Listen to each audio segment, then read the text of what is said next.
conversar. Gente, o negócio é o seguinte, tá? O Romeu Zema, né? O Romeu Zema, que é um representante de uma elite colonial, né?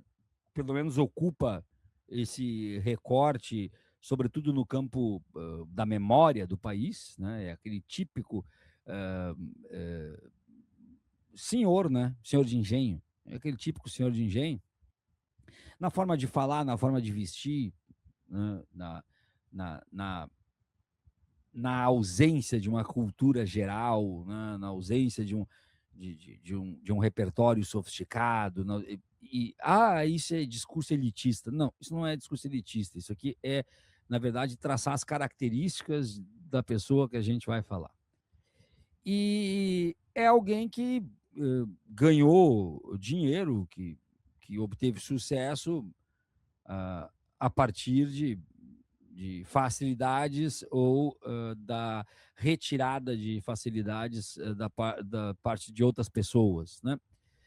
Pois aí, em plena celebração do Dia do Trabalhador,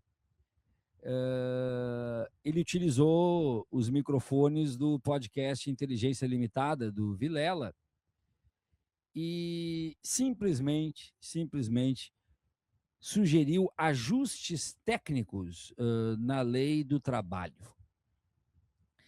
Ao ser questionado sobre suas propostas, ele disse que vai mudar a questão do trabalho infantil se ele for eleito presidente. E aí ele deu algumas declarações que merecem o nosso comentário, né? Disse ele, lá fora nos Estados Unidos, criança sai entregando jornal, recebe lá não sei quantos centavos por jornal entregue no tempo que tem. Aqui é proibido, né? Você está escravizando criança. Então é lamentável, mas tenho certeza que nós vamos mudar.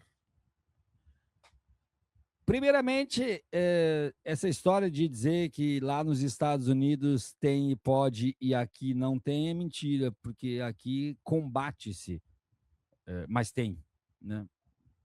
Basta andar aí nos semáforos e vão ver que aqui tem. Não se consegue controlar isso, né? Então, isso já é uma mentira.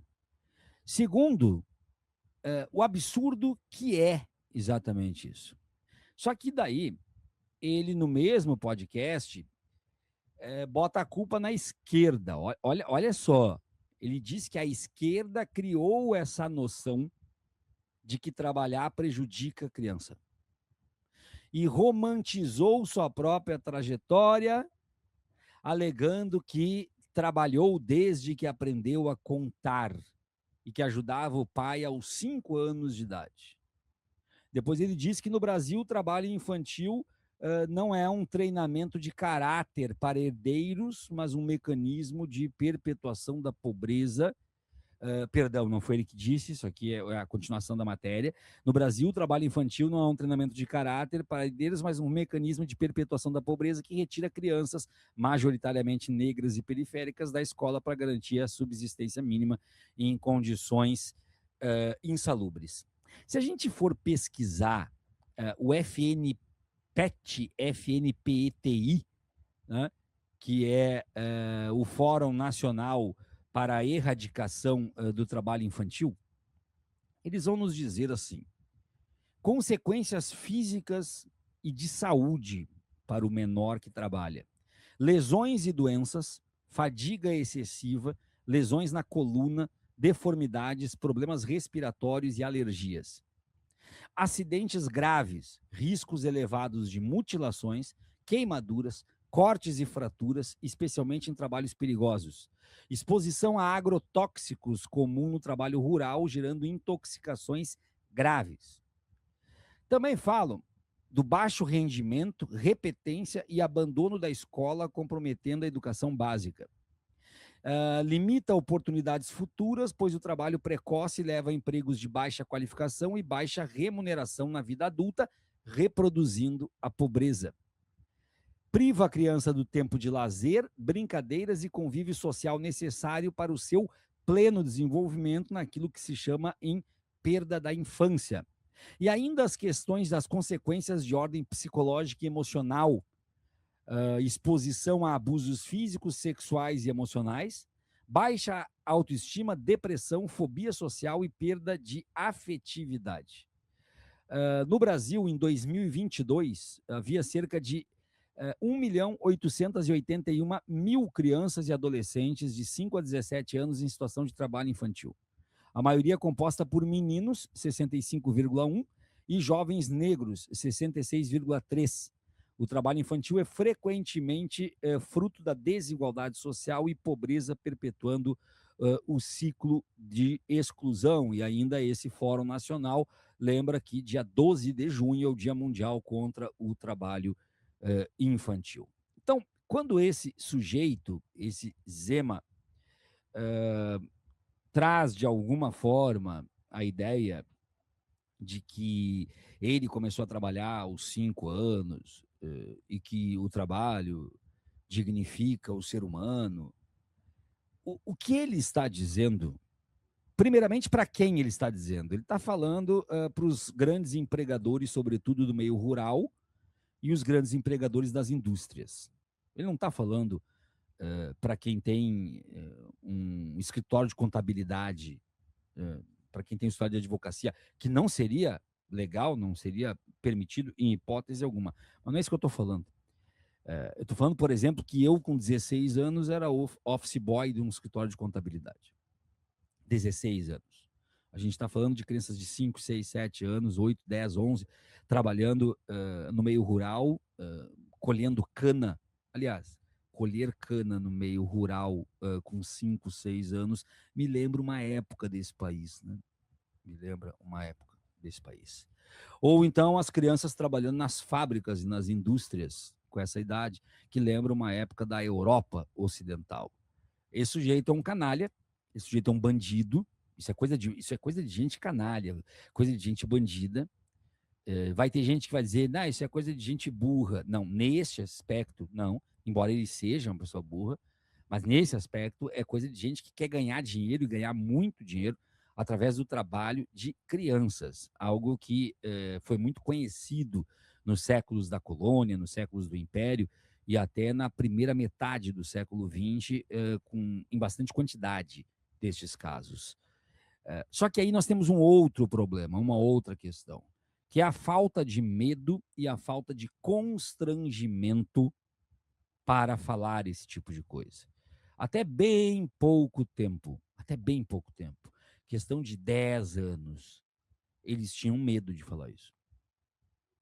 Então, isso é consequência do abrir de portas do bolsonarismo.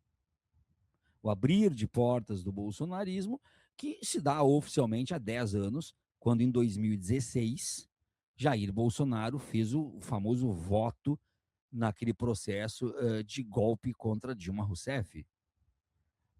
Existem pontos na história que eles funcionam como portais quando situações absurdas, esdrúxulas, acontecem e todos assistem bestializados, para lembrar um termo do belíssimo livro de José Murilo de Carvalho, Os Bestializados. Mas lá ele usa esse termo para outra coisa, evidentemente. Mas quando assistem bestializados. Então, aquele momento do voto de Jair Bolsonaro para o golpe de Dilma Rousseff, aquele momento, aquela fala de Jair Bolsonaro exigia uma reação efetiva do Estado. Exigia.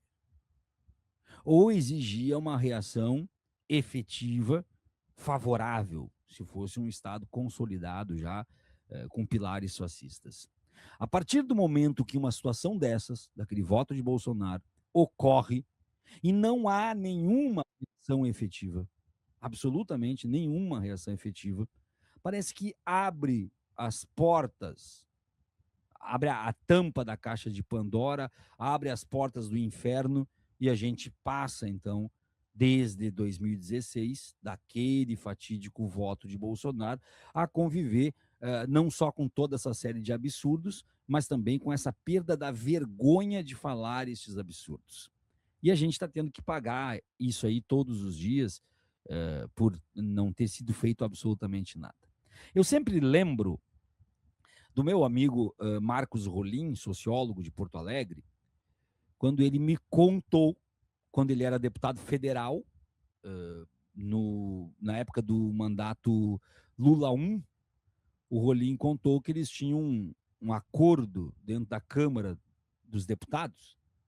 Isso o Rolim me contou em particular e também ao vivo, que eles tinham um acordo na Câmara dos Deputados, que quando aquele deputado Jair Messias Bolsonaro falasse, independentemente do absurdo que ele falasse, era para deixar falar, porque aquilo ali não ia a lugar nenhum. Esse acordo existia, segundo o Rolim, entre deputados de direita, de esquerda, de todo mundo. E que hoje o Rolim faz uma espécie de meia-culpa, achando que eles contribuíram de alguma forma, não botando freios. Pois chegamos a esse tipo de abertura do portal do inferno, em que hoje fala-se tudo. E eu vou conversar com o querido professor Juremir Machado, que já se encontra nos bastidores, sobre esse absurdo de hoje, e vou repetir para você que está chegando agora aqui, primeiramente, já se inscreva no canal. Vou repetir para você que está chegando agora qual é o absurdo da vez. Romeu Zema, pré-candidato a presidente da República, defendeu num dos podcasts de maior audiência do país, que toda hora bate a audiência da TV aberta, defendeu no podcast Inteligência Limitada que o Brasil tem que legalizar o trabalho infantil. E Zema disse que fará isso acontecer se ele for eleito presidente da República. E disse mais, disse que foi a esquerda que criou a noção de que trabalhar prejudica a criança.